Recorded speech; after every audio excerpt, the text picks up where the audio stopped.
So now we're going to start using our finger control to whip it up into something that's a lot faster. So let's get a little bit faster.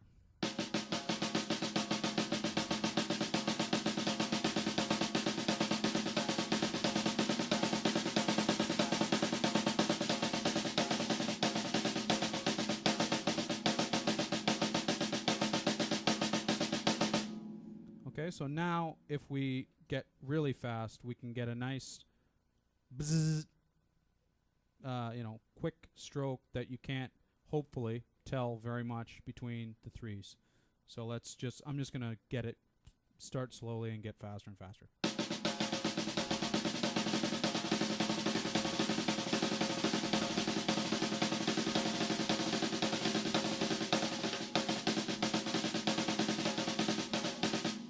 Sorry, my left arm's sort of not warmed up yet. Okay, so let's try and get a little faster.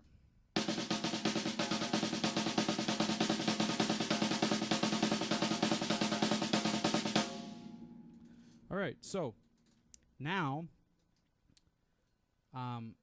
you can play threes. So now trying twos, I haven't practiced doubles yet. Let's try twos.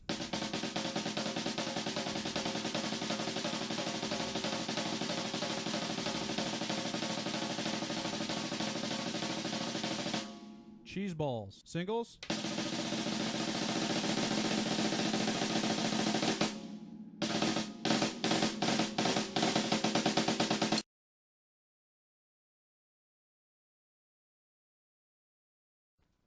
To demonstrate how loosely I hold the sticks, try and keep your eye on the Vic Firth sign as I play on the hi-hat, and what you'll see is the stick will slowly rotate around in my hand, which indicates obviously that I'm not hanging on to it.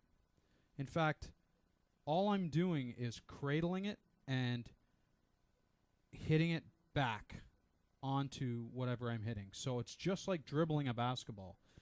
The actual time that the stick is in my hand is small compared to when it's not in my hand. So it's kind of like, it's just really, really loose. So if I play that, just watch for the Vic First signs and see if you can see them rotate.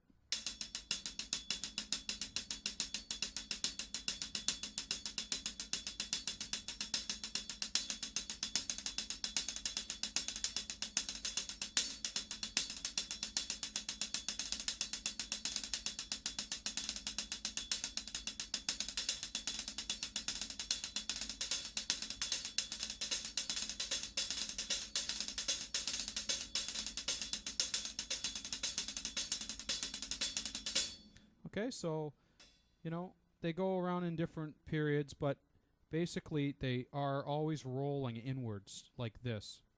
And one advantage to this, other than never getting calluses, is that the sticks wear very evenly. So it's not like I'm really gripping, like some people just hold on for dear life and smash the stick into there. And they get calluses, they have tape on their hands, and they have, the whole bit. They wear gloves, whatever. I mean, if you need to wear gloves to play the drums, then I'm sorry, but you're doing it the wrong way, man. So, the next item I want to talk about is the holding of the stick too tightly, okay? So, if you're doing a rim shot, not a rim shot, sorry. If you're doing a clicking of the stick, okay, you can hear a nice wooden sound. But if I grip the sticks, listen to it now. It doesn't sound like that.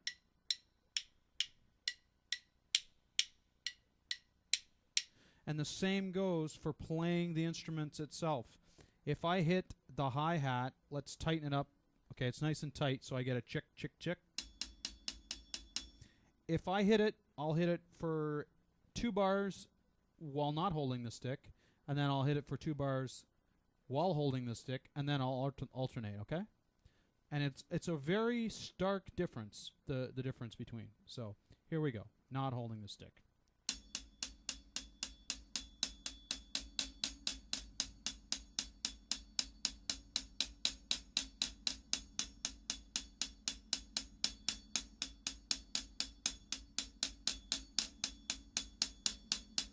Okay, so it even sounds worse on the snare drum. Here's not holding the stick. All you hear is a stick on the snare drum. But if I start gripping it too tightly,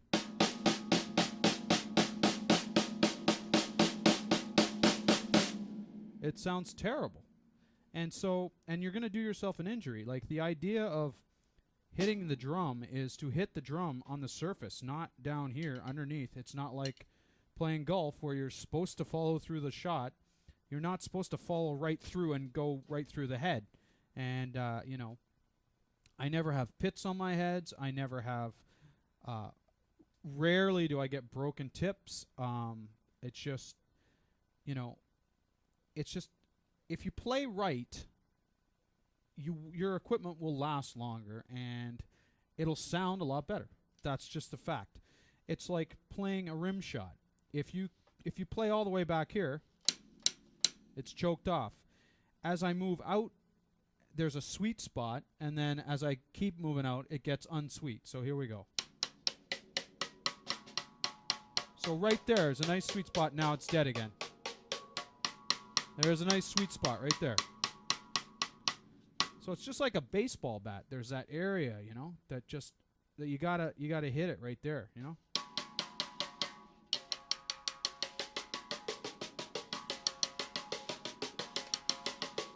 So really, when you hear a guy like Buddy Rich, they're just dancing on the drums. They really are. They're just doing that. They're dancing on the drums. That stick just hits.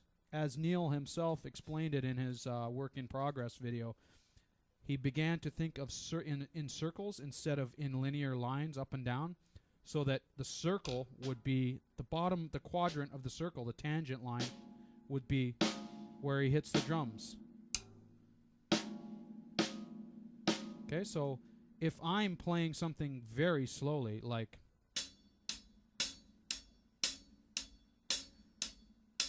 the word swing came from the fact that they were literally swinging.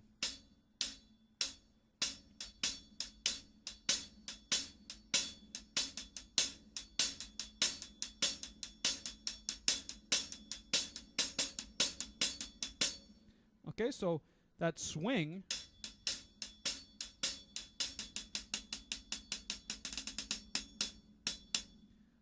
is what is because they're just glancing it. And if I'm really exaggerating things, if I'm really playing something that needs to be really touchy, I'll play an exaggerated circle, a little tighter than a circle, but still. If you were to look at the stick profile from behind or from the front, you would see a little circle or maybe even a figure 8. But it's not straight up and down. So those are basically the 3 things. Learn where the fulcrum is. Play with your fingers and play whichever way you need to for what you're trying to accomplish. And don't choke the stick off, because one sounds bad and one sounds good. I'll leave you to figure out which one it is.